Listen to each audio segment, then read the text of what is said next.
வருகிறார்கள். சரி, இப்ப அவங்க சொன்ன அறிக்கையை வச்சுக்கலாம். அவங்க சொன்ன அறிக்கையை வச்சுட்டு நிதி ஆயோக்ல ஒரு அறிக்கை, அந்த அறிக்கையின் படி பார்த்தோம்னா வறுமை ஒழிப்பு திட்டத்துல முதல் நிலையில் இருக்கும் மாநிலம் தமிழ்நாடு. அவங்களுடைய நிதி அறிக்கையின் படியே மனித வள மேம்பாட்டுல முதல் நிலையில் இருக்கும் மாநிலம் தமிழ்நாடு. அவர்களுடைய அறிக்கையின் படியே டெக்ஸ்டைல் ஏற்றுமதியில் முதல் நிலையில் இருக்கும் மாநிலம் தமிழ்நாடு. பொது சுகாதாரத்தில் இருந்து உயர்கல்வி வரை அனைத்து துறைகளிலும் முதல் நிலையில் இருக்கும் மாநிலம் தமிழ்நாடு. ஆனா நம்ம கொடுக்கிற ₹1 வரிக்கு வெறும் 29 பைசாவை தான் நமக்கு திரும்ப தராங்க. எவ்வளவுக்கு? நம்ம கொடுக்கிற ₹1 வெறும் 29 பைசாவை தான் திரும்ப தருகிறார்கள்.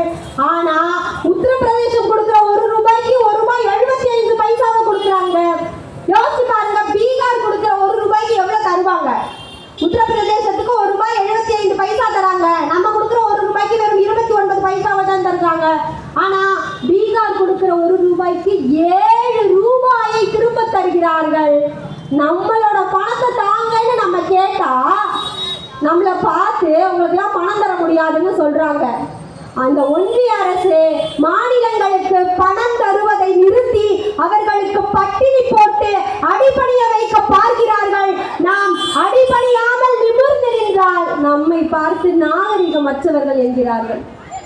யாதும் ஊரே யாவரும் கேளீர், பிறர் போக்கும் எல்லா உயிருக்கும் என்ற அறப்பாடிய நம்முடைய நாகரிகம் அந்த அற்பர்களுக்கு புரியவா போகிறது? ஒன்றிய கல்வி அமைச்சகத்துக்கு கீழே வர ஐஐடி நிறுவனம், அதனுடைய இயக்குனர் சொல்றாரு, நீங்க மாட்டு மூத்திரத்தை குடிங்கன்னு சொல்றாரு. அதுதான் உங்களுடைய நாகரிகம் என்றால் அந்த அயோக்கியத்தனமான நாகரிகம் நமக்கு தேவை.